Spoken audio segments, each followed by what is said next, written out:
Hello friends, welcome back to Diya Hubballi vlogs. ಎಲ್ಲರೂ ಹೆಂಗಿದ್ದೀರಿ? ನಾವೆಲ್ಲರೂ ಆರಾಮಾಗಿದ್ದೀವಿ. ನಾನಿವತ್ತು ಬೆಳಗ್ಗೆಯಿಂದನೇ ವ್ಲಾಗ್ ಸ್ಟಾರ್ಟ್ ಮಾಡಿದ್ದೆ. ದಿಯಾನ್ ಸ್ಕೂಲ್ ಬೇರೆ ಹೋಗಬೇಕಾಗಿತ್ತು ಆ್ಯಂಡ್ ನನ್ನ ಕ್ಲಾಸ್ ಕೂಡ ಇತ್ತು. ಹಂಗಾಗಿ ಬೇಗ ಬೇಗ ಅಡುಗೆ ಎಲ್ಲ ಮುಗಿಸ್ಕೊಂಡ್ಬಿಟ್ಟು ಹೊರಡೋಣ ಅಂತ ಇದ್ದೆ. ಹಾಗೆ ನಾನು ಇಷ್ಟು ಬೇಗ ಬೇಗ ಅರ್ಜೆಂಟ್ ಇರುತ್ತಲ್ವ, ಮಾರ್ನಿಂಗ್ ಎಲ್ಲ ಕೆಲಸ ಮುಗಿಸ್ಕೊಂಡ್ಬಿಟ್ಟು ಹೋಗಬೇಕಾಗಿರುತ್ತೆ. ಆದಷ್ಟು ಈಸಿ ಆ್ಯಂಡ್ ಸಿಂಪಲ್ ರೆಸಿಪೀಸ್ನೇ ನಾನು ಮಾಡೋದು. ತುಂಬ ಡಿಫಿಕಲ್ಟ್ ಆ್ಯಂಡ್ ಟೈಮ್ ಕನ್ಸ್ಯೂಮಿಂಗ್ ಇತ್ತು ಅಂತಂದರೆ ಅದನ್ನ ಮಧ್ಯಾಹ್ನಕ್ಕೆ ಮಾಡ್ಕೊಳ್ತೀನಿ. ಅಂದರೆ ರಾತ್ರಿ ಅಡುಗೆಗೆ ನಾನು ಅದನ್ನ ಮಾಡ್ಕೊಳ್ಳೋದು. ಹಾಗೆ ಮಾರ್ನಿಂಗ್ ಆ್ಯಂಡ್ ಮಧ್ಯಾಹ್ನಕ್ಕೆ ಆಲ್ಮೋಸ್ಟ್ ಸಿಂಪಲ್ ಆಗಿರೋಂಥ ಈಸಿ ರೆಸಿಪೀಸ್ನ ಟ್ರೈ ಮಾಡ್ತಾ ಇರ್ತೀನಿ. ಅದೇ ರೀತಿ ನಾನಿವತ್ತು ನಿಮ್ಮ ಜೊತೆ ಒಂದು ಈಸಿ ಆ್ಯಂಡ್ ಸಿಂಪಲ್ ಆಗಿರೋಂಥ ಸೂಪರ್ ಆಗಿರೋಂಥ ರೆಸಿಪಿನ ಶೇರ್ ಮಾಡ್ಕೊಳ್ತೀನಿ. ಅದೇನಪ್ಪ ಅಂತ ಅಂದರೆ ದಾವಣಗೆರೆ ಸ್ಪೆಷಲ್ ಬೆಣ್ಣೆ ದೋಸೆನ ನಾನು ನಿಮ್ಮ ಜೊತೆ ಶೇರ್ ಮಾಡ್ಕೊಳ್ತಾ ಇದ್ದೀನಿ. ಇದು ತುಂಬಾ ಈಸಿ ಮಾಡೋದು. ನೀವು ನಾರ್ಮಲ್ ಆಗಿ ಮಸಾಲೆ ದೋಸೆ ಎಲ್ಲ ಮಾಡ್ತೀರಲ್ವ, ಅದ್ರ ಜೊತೆ ಮಾಡೋವಂಥ ಆಲೂಗಡ್ಡೆ ಪಲ್ಯ ಚಟ್ನಿಗಿನ ಇದು ತುಂಬಾ ಈಸಿ, ತುಂಬ ಬೇಗ ಆಗೋಗ್ಬಿಡುತ್ತೆ, ಟೈಮ್ ತಗೊಳ್ಳೋದಿಲ್ಲ. ಹಂಗಾಗಿ ನಾನು ಇದನ್ನು ಮಾಡ್ತಾ ಇದ್ದೆ ಇವತ್ತು. ಇದಕ್ಕೆ ನಾನು ಆಲೂಗಡ್ಡೆನ ಚೆನ್ನಾಗಿ ತೊಳೆದ್ಬಿಟ್ಟು ಅರ್ಧ ಭಾಗ ಕಟ್ ಮಾಡ್ಕೊಂಡ್ಬಿಟ್ಟು ಕುಕ್ಕರ್ಗೆ ಹಾಕ್ಕೊಳ್ತಾ ಇದ್ದೀನಿ. ಇದು ಒಂದು 5 ವಿಸಲ್ ಆಗೋಷ್ಟು ಕೂಗಿಸ್ಕೊಳ್ತೀನಿ, ಸ್ವಲ್ಪ ಸಾಫ್ಟ್ ಆಗೋವರೆಗೂ.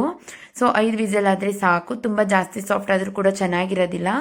ಹಂಗಾಗಿ ಇದು ಆಲೂಗಡ್ಡೆ ಕೂಡ ತುಂಬಾ ಈಸಿ. ಇದಕ್ಕೆ ಏನೂ ಎಣ್ಣೆ ಹಾಕೋದಿಲ್ಲ, ಮಸಾಲೆ ಹಾಕೋದಿಲ್ಲ, ಎಂಥದ್ದು ಇಲ್ಲ ಫ್ರೆಂಡ್ಸ್. ಈ ಚಟ್ನಿಗೂ ಕೂಡ ಅಷ್ಟೇ ಎಣ್ಣೆ ಯೂಸ್ ಮಾಡಲ್ಲ ಆ್ಯಂಡ್ ಆಲೂಗಡ್ಡೆ ಪಲ್ಯಗೂ ಕೂಡ ಎಣ್ಣೆ ಯೂಸ್ ಮಾಡೋದಿಲ್ಲ. ದೋಸೆಗೂ ಅಷ್ಟೇ ನಾವು ಎಣ್ಣೆ ಹಾಕೋದಿಲ್ಲ, ಇಲ್ಲಿ ಬೆಣ್ಣೆ ಮಾತ್ರ ಯೂಸ್ ಮಾಡೋದು. ಹಂಗಾಗಿ ಇದು ಒಂಥರ ಆಯಿಲ್ ಫ್ರೀ ಅಂತಾನೆ ಹೇಳ್ಬೋದು.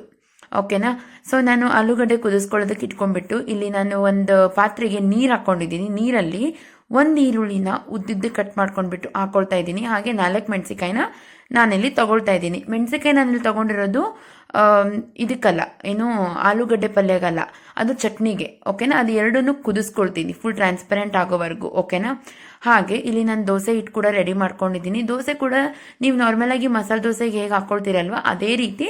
ಆದರೆ ನಾನಿಲ್ಲಿ ಎಕ್ಸ್ಟ್ರಾ ಆ್ಯಡ್ ಮಾಡ್ಕೊಂಡಿರೋದಂತಂದರೆ ಸಾಬುದಾನಿ, 1/4 ಕಪ್ ಆಗೋಷ್ಟು ಸಾಬುದಾನಿನ ನಾನಿಲ್ಲಿ ಹಾಕೊಂಡ್ಬಿಟ್ಟು ನೆನೆಸ್ಕೊಂಡ್ಬಿಟ್ಟು ರುಬ್ಬಿಟ್ಕೊಂಡಿದ್ದೀನಿ. ಹಿಂದಿನ ದಿನನೇ ನಾನೆಲ್ಲ ಮಾಡ್ಕೊಂಡಿರೋದು, ಹಾಗಾಗಿ ನಾನು ಇದನ್ನು ಕ್ಲಿಪ್ ತಗೊಂಡಿಲ್ಲ. ಸೇಮ್ ದೋಸೆಗೆ ಹೆಂಗೆ ಹಾಕ್ಕೊಳ್ತೀರಾ, ಅಕ್ಕಿ ಆಗಿರ್ಬೋದು, ಅವಲಕ್ಕಿ, ಉದ್ದಿನಬೇಳೆ, ಹಾಗೆ ಸಾಬುದಾನಿ, ಹಾಗೆ ಮೆಂತೆಕಾಳು, ಇದನ್ನೆಲ್ಲ ನಾನು ಹಾಕ್ಕೊಂಡ್ಬಿಟ್ಟು ರುಬ್ಬಿಟ್ಕೊಂಡಿದ್ದೀನಿ. ಫರ್ಮೆಂಟ್ ಆಗೋದೇ ಇಲ್ಲ ಫ್ರೆಂಡ್ಸ್. ಮಾರ್ನಿಂಗ್ ಬೇಗ ಮಾಡ್ತೀವಲ್ವಾ, ಫರ್ಮೆಂಟ್ ಆಗಿರೋದಿಲ್ಲ, ಹಿಟ್ಟು ಕೂಡ ಉಬ್ಬಿರಲ್ಲ. ಸೊ ಬರ್ತಾ ಬರ್ತಾ ಆಗುತ್ತೆ. ಹಾಗೆ ನಾನು ಚಟ್ನಿ ಕೂಡ ರೆಡಿ ಮಾಡ್ಕೊಳ್ತಾ ಇದ್ದೀನಿ. ಅದಕ್ಕೆ ಉಪ್ಪು ಸೋಡಾ ಪುಡಿ ಹಾಕಿ ಹಿಟ್ಟನ್ನ ರೆಡಿ ಮಾಡಿ ಇಟ್ಕೊಂಡು ಇಲ್ಲಿ ಚಟ್ನಿಗೆ ಕಟ್ ಮಾಡಿ ಇಟ್ಕೊಂಡಿರೋಂಥ ಕೊಬ್ಬರಿ, ಏಲಕ್ಕಿ, ಲವಂಗ, ಉಪ್ಪು ಹಾಕ್ಬಿಟ್ಟು ಇಲ್ಲೇನು ಕುದಿಸ್ಕೊಳ್ತಾ ಇದ್ದೀವಿ ಆ ಮೆಣಸಿಕಾಯಿನ ನಾನು ಚಟ್ನಿಗೆ ಹಾಕ್ಕೊಳ್ತೀನಿ. ಓಕೆನಾ?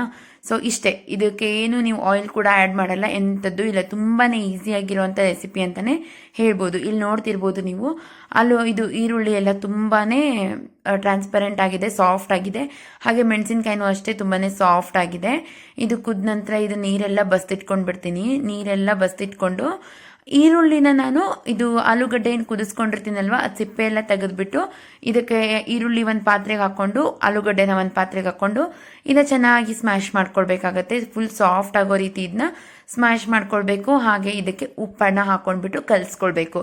ಇಷ್ಟೇ, ಇದಿಷ್ಟು ಮಾಡಿಬಿಟ್ರೆ ಆಲೂಗಡ್ಡೆ ಪಲ್ಯ ರೆಡಿ. ಇದಕ್ಕೆ ಏನು ಆಯಿಲ್ ಹಾಕೋದಿಲ್ಲ, ಏನು ಮಸಾಲೆ ಹಾಕೋದಿಲ್ಲ, ಏನೂ ಇರೋದಿಲ್ಲ. ಈರುಳ್ಳಿ ಮತ್ತು ಆಲೂಗಡ್ಡೆ ಹಾಗೆ ಉಪ್ಪು ಇದನ್ನೆಲ್ಲ ಹಾಕೊಂಡ್ಬಿಟ್ಟು ಚೆನ್ನಾಗಿ ಕಲಿಸ್ಕೊಂಡ್ಬಿಟ್ರೆ ಆಲೂಗಡ್ಡೆ ಪಲ್ಯ ರೆಡಿ ಆಗಿಬಿಡುತ್ತೆ ಫ್ರೆಂಡ್ಸ್. ಓಕೆನಾ? ಸೊ ಮಾರ್ನಿಂಗ್ ನೀವು ಅರ್ಜೆಂಟಲ್ಲಿ ಮಾಡ್ತಿರ್ತೀರಲ್ವಾ, ಈ ರೆಸಿಪಿ ತುಂಬಾ ಹೆಲ್ಪ್ ಆಗುತ್ತೆ ಅಂತ ಅಂದ್ಕೊಂಡಿದ್ದೀನಿ. ಸೊ ಬಾಕ್ಸಿಗೆ ಕೂಡ ನೀವು ಹಾಕ್ಬೋದು, ತುಂಬಾ ಚೆನ್ನಾಗಿರುತ್ತೆ. ನಮ್ಮ ಮನೇಲಿ ಮಾಡಿಬಿಟ್ರೆ ಮಾರ್ನಿಂಗ್ ಆ್ಯಂಡ್ ಮಧ್ಯಾಹ್ನ ಇದೇ ಹೋಗ್ಬಿಡುತ್ತೆ. ರಾತ್ರಿಗೆ ಮಾತ್ರ ನಾನು ಬೇರೆ ಅಡುಗೆ ಮಾಡೋದು. ಹಾಗೆ ನಾನಿಲ್ಲಿ ಮೆಣಸಿನ್ಕಾಯಿ ಏನು ಕುದಿಸ್ಕೊಂಡು ಇಟ್ಕೊಂಡಿದ್ನಲ್ವ ಅದನ್ನು ನಾನಿಲ್ಲಿ ಚಟ್ನಿಗೆ ಹಾಕ್ಕೊಂಡ್ಬಿಟ್ಟು ಇದನ್ನು ನಾನು ರುಬ್ಕೊಳ್ತೀನಿ. ಇದು ಕೂಡ ಅಷ್ಟೇ, ಈ ಚಟ್ನಿಗೆ ಯಾವುದೇ ರೀತಿ ಒಗ್ಗರಣೆ ಕೂಡ ಕೊಡೋದಿಲ್ಲ. ಇದನ್ನು ಈ ರೀತಿ ರುಬ್ಕೊಂಡ್ಬಿಟ್ರೆ ಮುಗೀತು, ಚಟ್ನಿ ಕೂಡ ರೆಡಿ. ಸೊ ನಿಮಗೆ ದಾವಣಗೆರೆಯಲ್ಲಿ ಯಾವ ರೀತಿ ಅದು ಅಂದರೆ ತುಂಬ ಫ್ಲೇವರ್ಫುಲ್ ಆಗಿರುತ್ತೆ ಚಟ್ನಿ.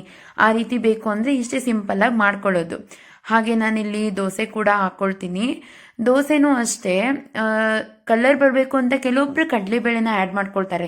ಅಂದರೆ ಒಂದು 2-3 ಸ್ಪೂನ್ ಆಗೋಷ್ಟು ಕಡಲೆಬೇಳೆ ನೆನೆ ಇಟ್ಕೊಂಡು ರುಬ್ಬಿರ್ತಾರೆ. ಬಟ್ ನಾನಿಲ್ಲಿ ಯಾವುದೇ ರೀತಿ ಕಡಲೆಬೇಳೆ ಆಗಿರಲಿ ಏನನ್ನೂ ಆ್ಯಡ್ ಮಾಡೋದಿಲ್ಲ. ಕೇವಲ 4 ಕಪ್ ಅಕ್ಕಿ ಆಗಿರ್ಬೋದು, ಉದ್ದಿನಬೇಳೆ 1/4 ಕಪ್ ಆಗಿರ್ಬೋದು, 1 ಹಿಡಿ ಆಗೋಷ್ಟು ಅವಲಕ್ಕಿ ಆಗಿರ್ಬೋದು, 1/4 ಕಪ್ ಆಗೋಷ್ಟು ಸಾಬುದಾನಿ ಆಗಿರ್ಬೋದು, ಹಾಗೆ 1 ಸ್ಪೂನ್ ಆಗೋಷ್ಟು ಮೆಂತೆಕಾಳನ್ನು ಹಾಕ್ಕೊಂಡ್ಬಿಟ್ಟು ಚೆನ್ನಾಗಿ ರುಬ್ಬಿಟ್ಕೊಳ್ತೀನಿ ಅಷ್ಟೇ. ಹಾಗೆ ಆ ರೀತಿ ಮಾಡಿಬಿಟ್ರೆ ಕಲರ್ ಕೂಡ ಚೆನ್ನಾಗಿ ಬರುತ್ತೆ. ಇದಕ್ಕೆ ನಾನೇನು ಎಕ್ಸ್ಟ್ರಾ ಕಲರ್ ಬರಬೇಕು ಅಂತ ನಾನು ಏನನ್ನು ಕೂಡ ನಾನಿಲ್ಲಿ ಆ್ಯಡ್ ಮಾಡೋದಿಲ್ಲ. ಹಾಗೆ ಇಲ್ಲಿ ದೋಸೆ ಕೂಡ ತುಂಬ ತೆಳುವಾಗಬಾರ್ದು, ತುಂಬ ತೆಳ್ಳಗೆ ಮಸಾಲೆ ದೋಸೆ ರೀತಿ ಹಾಕಬಾರ್ದು. ಸ್ವಲ್ಪ ತಿಕ್ಕಾಗಿರಬೇಕು, ತೀರ ತೆಳಗೂ ಇರಬಾರ್ದು, ತೀರ ದಪ್ಪನೂ ಇರಬಾರ್ದು. ನೀವು ನೋಡಿರ್ತೀರ ಯಾವ ರೀತಿ ಫ್ಲಫಿ ಆಗಿರುತ್ತೆ ದೋಸೆ ಅಂತ, ಅದೇ ರೀತಿ ದೋಸೆನ ಮಾಡೋದು ಫ್ರೆಂಡ್ಸ್. ಇಷ್ಟೇ, ಇದಕ್ಕೆ ನಾನಿಲ್ಲಿ ಎಣ್ಣೆ ಯೂಸ್ ಮಾಡ್ತಾ ಇಲ್ಲ, ಕೇವಲ ಬೆಣ್ಣೆ ಹಾಕಿದರೆ ಮುಗಿದೋಯ್ತು. ಸ್ವಲ್ಪ ಬೆಣ್ಣೆ ಜಾಸ್ತಿ ಹಾಕೊಂಡ್ರೆ ತುಂಬಾ ಟೇಸ್ಟಿಯಾಗಿರುತ್ತೆ. ನಾನಿಲ್ಲಿ ಮನೆಯಲ್ಲಿ ಮಾಡಿರೋ ಅಂಥ ಬೆಣ್ಣೆನೇ ಇತ್ತು, ಹೊರಗಡೆಯಿಂದ ಏನು ತೊಗೊಂಡು ಬರಲ್ಲ. ಯೂಶ್ವಲಿ ಮನೆಯಲ್ಲಿನೇ ಹಾಲಿನ ಕೆನೆ ಎಲ್ಲ ಕೂಡಿಸ್ಕೊಂಡ್ಬಿಟ್ಟು ಅದಕ್ಕೆ ಮೊಸರು ಹಾಕಿ 1-2 ದಿನ ಇಟ್ಬಿಟ್ಟು ಬೆಣ್ಣೆ ಕಟ್ಟಿದ್ದೀವಿ. ಸೊ ಅದೇ ಬೆಣ್ಣೆ ಎಷ್ಟು ಒಂದು 15 ಡೇಸ್ ಬಂದುಬಿಡುತ್ತೆ, ಮತ್ತು 15 ಡೇಸಿಗೆ ಕೆನೆ ಕೂಡಿಸ್ಕೊಂಡ್ಬಿಟ್ಟು ಮತ್ತೆ ಬೆಣ್ಣೆನ ಕಟ್ಟಿಯೋದು. ಈ ರೀತಿ ಆದರೆ ಅಷ್ಟೇ ಆಗೋಯ್ತು. ಹಾಗೆ ದಿಯಾ ಕೂಡ, ನಾನು ಯಾಕೋ ಇವತ್ತು ಮಲ್ಕೊಂಡ್ಬಿಟ್ಟಿದ್ಲು, ಅವಳೇ ಎದ್ದು ಬರೋಳು, ಯಾಕೋ ಎದ್ದು ಬಂದಿಲ್ಲ. ಮತ್ತೆ ಹೋಗ್ಬಿಟ್ಟು ಅವಳನ್ನ ಎಬ್ಸಿ ಅವಳನ್ನ ಸ್ಕೂಲ್ಗೆಲ್ಲ ರೆಡಿ ಮಾಡಿಬಿಟ್ಟು ಅವಳಿಗೆ ತಿಂಡಿ ತಿನ್ನಿಸ್ಬಿಟ್ಟು ಸ್ಕೂಲಿಗೆ ಕೂಡ ಕಳಿಸ್ತಾ ಇದ್ದೀನಿ. ಸ್ಕೂಲಿಗೆ ಬಿಟ್ಟು ಬಂದುಬಿಟ್ಟು ನಾನು ಕೂಡ ರೆಡಿಯಾಗಿ ತಿಂಡಿ ತಿನ್ಕೊಂಡ್ಬಿಟ್ಟು ಹೊರಡಬೇಕು. ಎಲ್ಲ ಮುಗೀತು. ಹಾಗೆ ದಿಯಾನ ಹೋಗ್ಬಿಟ್ಟು ಸ್ಕೂಲಿಗೂ ಡ್ರಾಪ್ ಮಾಡಿಬಿಟ್ಟು ಬಂದೆ. ಎಲ್ಲ ಕೆಲಸ ಮುಗಿಸ್ಕೊಂಡ್ಬಿಟ್ಟು ಫ್ರೆಶ್ ಅಪ್ ಆಗಿ ಇನ್ನೇನು ಕ್ಲಾಸ್ಗೆ ಹೋಗ್ಬೇಕು. ಇವಾಗ ತಿಂಡಿನೂ ಆಯಿತು. ಸೊ ಇವಾಗ ದಿಯಾಂದು ನೆಕ್ಸ್ಟ್ 1-2 ವೀಕ್ಸಿಗೆ ಬರ್ತ್ಡೇ ಕೂಡ ಇದೆ ಅವಳದು. ಹಾಗಾಗಿ ಅದರದ್ದೇ ಸ್ವಲ್ಪ ಪ್ರಿಪ್ರೇಷನ್ ಎಲ್ಲ ಮಾಡ್ಕೊಳ್ತಾ ಇದ್ವಿ.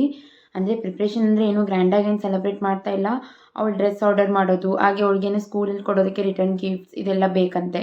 ಅದನ್ನೆಲ್ಲ ಕೂತ್ಕೊಂಡು ಎಲ್ಲ ಚೆಕ್ ಮಾಡಿ ಆನ್ಲೈನಲ್ಲಿ ನನ್ನ ಜೊತೆ ಕೂತ್ಕೊಂಡು ಎಲ್ಲ ನೋಡ್ತಾಳೆ ಬಂದು. ಅಮ್ಮ ಇದಿರಲಿ, ಇದು ಬೇಡ, ಎಲ್ಲನೂ ಅವಳೇ ಹೇಳ್ತಾಳೆ, ಅವಳೇ ಡಿಸೈಡ್ ಮಾಡೋದು. ಚಿಕ್ಕವಳಿದ್ದಾಗೂ ಅಷ್ಟೇ ಅವಳಿಗೆ ಡ್ರೆಸ್ ತೋರಿಸ್ತಿದ್ದೆ, ಇದು ಬೇಕಾ ಅಂತ ಕೆಲವೊಂದಿಷ್ಟು ಆಪ್ಷನ್ಸ್ ಇಟ್ಟರೆ ಅವಳೇ ಸೆಲೆಕ್ಟ್ ಮಾಡಿರೋಳು ಡ್ರೆಸ್ನ, ಅದನ್ನೇ ಆರ್ಡರ್ ಮಾಡ್ತಿದ್ದೆ. ಈ ಸರಿನೂ ಕೂಡ ಹಾಗೆ ಮಾಡಿಬಿಟ್ಟು ಒಂದು ಡ್ರೆಸ್ ಆರ್ಡರ್ ಮಾಡಿದ್ದೀನಿ. ತುಂಬಾ ಚೆನ್ನಾಗಿದೆ ನೋಡೋದಕ್ಕೆ. ಬಟ್ ಏನು ಪ್ರಾಬ್ಲಮ್ ಆಗ್ತಾ ಇದೆ ಅಂದರೆ, ಇಲ್ಲಿ ನೋಡ್ತಿರ್ಬೋದು ನೀವು, ಡ್ರೆಸ್ ಮಾತ್ರ ತುಂಬಾ ಚೆನ್ನಾಗಿದೆ. ಈ ಕಲರ್ ಅವಳ ಹತ್ರ ಇರಲೇ ಇಲ್ಲ, ಹಾಗಾಗಿ ಇದನ್ನು ತಗೊಂಡಿದ್ದು. ಬಟ್ ಇದು ಏನಾಗ್ತಿದೆ, ಇಷ್ಟು ಶಾರ್ಟ್ ಇದೆ, ಅವಳು ಹೈಟ್ ಇದ್ದಾಳಲ್ವಾ, ಇದು ಆಲ್ರೆಡಿ ಅವಳಿಗೆ ನೀ ಹತ್ರ ಬರ್ತಾ ಇದೆ ಡ್ರೆಸ್. ಇನ್ನೊಂದು ಚೂರು ಹೈಟ್ ಆದ್ಲಂದರೆ ಮುಗೀತು, ಮೇಲೆ ಆಗಿಬಿಡುತ್ತೆ. ಸೊ ಇಷ್ಟು ಚೆನ್ನಾಗಿರೋ ಕಾಸ್ಟ್ಲಿ ಡ್ರೆಸ್ ಎಲ್ಲ ಅಷ್ಟು ಸ್ವಲ್ಪ ದಿವ್ಸಕ್ಕೆ ಹಾಕ್ಕೊಳ್ಳೋದಂತಂದರೆ ಬೇಜಾರಾಗುತ್ತಲ್ವ. ಹಂಗಾಗಿ ಸ್ವಲ್ಪ ಲಾಂಗ್ ಫ್ರಾಕ್ ತೊಗೊಳ್ಳೋಣ ಅಂತ ಇದನ್ನು ರಿಟರ್ನ್ ಮಾಡಬೇಕು ಅಂತ ಅಂದ್ಕೊಂಡಿದ್ದೀನಿ. ಬಟ್ ರಿಟರ್ನ್ ಮಾಡೋದಕ್ಕೆ ಮನಸ್ಸೇ ಇಲ್ಲ, ಅಷ್ಟು ಚೆನ್ನಾಗಿದೆ ಫ್ರಾಕ್. ಬಟ್ ರಿಟರ್ನ್ ಮಾಡಲೇಬೇಕು, ಯಾಕಂದರೆ ಹೈಟ್ ಸಾಕಾಗಲ್ಲ ಅವಳಿಗೆ. ಇನ್ನೊಂದು ಚೂರು ಎತ್ತರ ಆದರೆ ಮುಗೀತು. ಇವಾಗ ಮಕ್ಕಳೆಲ್ಲ ತುಂಬ ಬೇಗ ಬೆಳೀತಾರಲ್ವ, ಹಾಗಾಗಿ ಸ್ವಲ್ಪ ಜಾಸ್ತಿ ದೊಡ್ಡ ಸೈಜ್ ತೊಗೊಂಡ್ರೆ ಒಳ್ಳೆಯದು ಅಂತ ನನಗನ್ನಿಸ್ತಾ ಇದೆ. ಬಟ್ ನನಗೆ ಮಾತ್ರ ತುಂಬಾ ಇಷ್ಟ ಆಯಿತು ಇದು. ಫಸ್ಟ್ ಕ್ರೈಯಲ್ಲಿ ಆರ್ಡರ್ ಮಾಡ್ಕೊಂಡಿದ್ದು. ಕ್ವಾಲಿಟಿ ಮಾತ್ರ ತುಂಬ ಚೆನ್ನಾಗಿ ಸಿಗ್ತಾವೆ ಫಸ್ಟ್ ಕ್ರೈಯಲ್ಲಿ. ನನಗಂತೂ ದಿಯಾ ಡ್ರೆಸ್ಸಸ್ಸು ಏನಾದರೂ ಈ ರೀತಿ ಚೆನ್ನಾಗಿರೋ ಡ್ರೆಸ್ಸಸ್ ಬೇಕಂದರೆ ಅಲ್ಲಿ ಆರ್ಡರ್ ಮಾಡ್ಕೊಳ್ತೀನಿ. ಇಲ್ಲ ಯೂಶ್ವಲಿ ಕಾಮನ್ ಆಗಿ ಡೈಲಿ ಯೂಸ್ ಬಟ್ಟೆ ಬೇಕು ಅಂದರೆ ಇಲ್ಲೇ ಹೋಗ್ಬಿಟ್ಟು ನಾನು ಆಫ್ಲೈನ್ ಶಾಪಿಂಗೇ ಮಾಡ್ತೀನಿ ಅವಳಿಗೆ. ಸೊ ಅವಳದ್ದು ಬರ್ಡೇ ಪ್ರಿಪ್ರೇಷನ್ ಒಂದು ಮಾಡ್ತಾ ಇದ್ದೀನಿ. ಹಂಗೆ ಇವಾಗ ಸ್ಟಾರ್ಟ್ ಮಾಡಿದರೆ ಅಲ್ಲಿಗೆ ಬರುತ್ತದು. ಯಾಕಂದರೆ ಡೆಲಿವರಿ ಎಲ್ಲ ಕೆಲವೊಂದಿಷ್ಟು ಲೇಟ್ ಇರುತ್ತಲ್ವ, 1 ವೀಕ್ ಒಂದು 10 ಡೇಸ್ ಬಿಫೋರ್ ಆರ್ಡರ್ ಹಾಕಿದ್ರೇ ಬೇಗ ನಮ್ಗೆ ಆ ಟೈಮಿಗೆ ಸಿಗೋದದು. ಹಾಗಾಗಿ ಸರಿ ಫ್ರೆಂಡ್ಸ್, ನಾನು ಕ್ಲಾಸ್ಗೆ ಹೋಗಿ ಬಂದುಬಿಟ್ಟು ಮತ್ತೆ ಈ ವ್ಲಾಗನ್ನು ಕಂಟಿನ್ಯೂ ಮಾಡ್ತೀನಿ. ಫ್ರೆಂಡ್ಸ್, ಕ್ಲಾಸ್ ಮುಗಿಸ್ಕೊಂಡು ಬಂದಮೇಲೆ ಸಿಕ್ಕಾಪಟ್ಟೆ ಹೆಡ್ಡೇಕ್ ಸ್ಟಾರ್ಟ್ ಆಗಿಬಿಟ್ಟಿತ್ತು. ಬಂದ ತಕ್ಷಣ ದಿಯಾನ್ ತೊಡೆ ಮೇಲೆ ಮಲ್ಕೊಂಡ್ಬಿಟ್ಟೆ. ತಲೆನೋವು ಅಂದರೆ ನಾನು ಫಸ್ಟ್ ಹೋಗೋದೇ ದಿಯಾನ್ ಹತ್ರ. ಅವಳು ಪೇನ್ ಬಾಮ್ ಎಲ್ಲ ಹಚ್ಚಿ ಚೆನ್ನಾಗಿ ಮಸಾಜ್ ಮಾಡ್ತಾಳೆ. ಚಿನ್ನ ನಿನ್ನ ಒದ್ದಾಡುವೆ ಹೂವಂತ ಕನಸು ತಾನಾಡಬಲ್ಲದು ನಿನ್ನೆ ನಿಂದೆ ಏನು ಸಂದಿದ್ದು ಜೋಜಾಲಿ ನಾದುವೆ ಚಿನ್ನ ನಿನ್ನ ಒದ್ದಾಡುವೆ ಹೂವಂತ ಕನಸು ತಾನಾಡಬಲ್ಲದು ನಿಜಲೇ ಏನು ಅನ್ನಲ್ಲಿಂದು ಲಾಲಿ ಲಾಲಿ ಲಾಲಿ ಲಾಲಿ ಲಾಲಿ ಲಾಲಿ ಲಾಲಿ ಲಾಲಿ ಜೋಜೋ ಲಾಲಿ ಜೋಜೋ ಲಾಲಿ ಜೋಜೋ ಲಾಲಿ ಜೋಜೋ ಲಾಲಿ ಜೋಜೋ ಲಾಲಿ ಜೋಜೋ ಲಾಲಿ ಜೋಜೋ ಲಾಲಿ ಜೋಜೋ ಲಾಲಿ.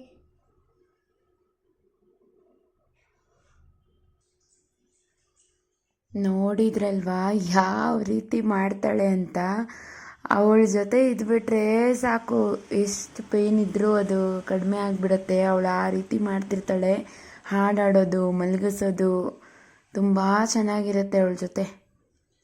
ಹಾಗೆ ಅವಳ ಜೊತೆ ಸ್ವಲ್ಪ ಕೂತ್ಕೊಂಡು ಊಟ ಮಾಡಿ ಎಲ್ಲ ಮುಗಿಸ್ಕೊಂಡ್ಮೇಲೆ ನಾನು ನಾನೇನು ಡ್ರೆಸ್ ರೆಡಿ ಮಾಡ್ಕೊಂಡಿದ್ನಲ್ವ ಅದಕ್ಕೆ ಮ್ಯಾಚಿಂಗ್ ರಬ್ಬರ್ ಬ್ಯಾಂಡ್ ಮಾಡ್ಕೊಳ್ಳೋಣ ಅಂತ ಒಂದು ವಿಡಿಯೋ ನೋಡಿಬಿಟ್ಟು ಅದನ್ನ ಟ್ರೈ ಮಾಡ್ತಾ ಇದ್ದೆ. ಯಾಕಂದರೆ ಇವಾಗ ಅದು ಏನು ಬಟ್ಟೆ ಉಳಿದಿರುತ್ತಲ್ವ ಸ್ಟಿಚ್ ಮಾಡಿದ್ಮೇಲೆ, ಸೊ ಅದನ್ನ ಏನಕ್ಕೆ ವೇಸ್ಟ್ ಮಾಡೋದು, ಯಾವುದಕ್ಕಾದ್ರೂ ಯೂಸ್ ಮಾಡ್ಕೊಳ್ಬೋದಲ್ಲ ಅಂತ ಹೇಳ್ಬಿಟ್ಟು ಏನಾದರೂ ಕ್ರಿಯೇಟಿವ್ ಆಗಿ ಮಾಡೋಣ ಅಂತ ಹೇಳಿ ಅದಕ್ಕೆ ರಬ್ಬರ್ ಬ್ಯಾಂಡ್ ಸ್ಟಿಚ್ ಮಾಡ್ತಾ ಇದ್ದೆ.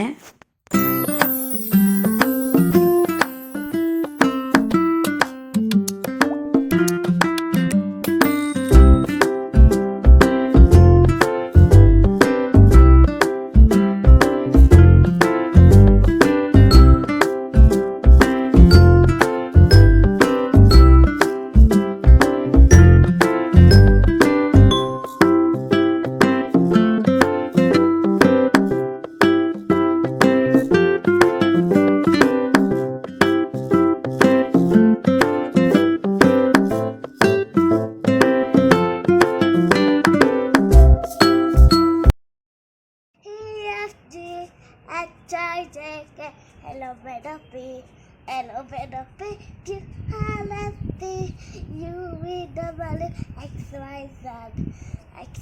Z, sugar on the bed. If you don't like, better go to bed. Yes, but the body got to be heavy, teacher, heavy, evening ಸ್ವಲ್ಪ ಹೊತ್ತು ಟೆರೆಸಿಗೆ ಕರ್ಕೊಂಡು ಬರ್ತೀನಿ. ಅವಳು ಸ್ವಲ್ಪ ಹೊತ್ತು ಆಟ ಆಡ್ತಾಳೆ, ಬೇಜಾರಾಗೋವರೆಗೂ ಒಂದು 1/2 hour to 1 hour ಆಟ ಆಡ್ತಾಳೆ. ಅವಳಿಗೆ ನಿದ್ದೆ ಬರುತ್ತೆ ಅಂತ ಗೊತ್ತಾಗುತ್ತೆ, ಸ್ವಲ್ಪ ಕಿರಿಕಿರಿ ಚಾಲು ಮಾಡ್ಕೊಂಡು ಬಿಡ್ತಾಳೆ. ಎಲ್ಲದಕ್ಕೂ ಜಗಳ ಮಾಡೋದು, ಹಠ ಮಾಡೋದು, ಹೈಪರ್ ಆಗಿಬಿಡ್ತಾಳೆ. ನಿದ್ದೆ ಬಂತಂದರೆ ಸಾಕು ಅವಳು ಸಿಕ್ಕಾಪಟ್ಟೆ ಹೈಪರ್ ಆ್ಯಕ್ಟಿವ್ ಆಗಿಬಿಡ್ತಾಳೆ. ಸೊ ಹಂಗಾದ ತಕ್ಷಣ ಅವಳನ್ನ ಕೆಳಗಡೆ ಕರ್ಕೊಂಡು ಹೋಗ್ಬಿಟ್ಟು ಊಟ ಮಾಡಿಸಿ ಮಲಗಿಸ್ಬಿಡ್ತೀನಿ. ಇವತ್ತಿನ ವ್ಲಾಗ್ ಇಷ್ಟೇ ಆಗಿರುತ್ತೆ ಫ್ರೆಂಡ್ಸ್. ಮತ್ತೆ ಹೊಸ ವ್ಲಾಗಲ್ಲಿ ಸಿಗ್ತೀನಿ. ಇನ್ನೂ ಯಾರ್ಯಾರು ನಮ್ಮ ಚಾನಲ್ಗೆ ಸಬ್ಸ್ಕ್ರೈಬ್ ಆಗಿಲ್ಲ ಬೇಗ ಸಬ್ಸ್ಕ್ರೈಬ್ ಮಾಡ್ಕೊಳ್ಳಿ, ಹೀಗೆ ಸಪೋರ್ಟ್ ಮಾಡ್ತಾ ಇರಿ ಅಂತ ಕೇಳ್ಕೊಳ್ತಾ ಮುಂದಿನ ವ್ಲಾಗಲ್ಲಿ ಮತ್ತೆ ಹೊಸ ರೆಸಿಪಿ ಹೊಸ ವಿಷಯದೊಂದಿಗೆ ಸಿಗ್ತೀನಿ. ಎಲ್ಲರಿಗೂ ಟೇಕ್ ಕೇರ್, ಬಾಯ್.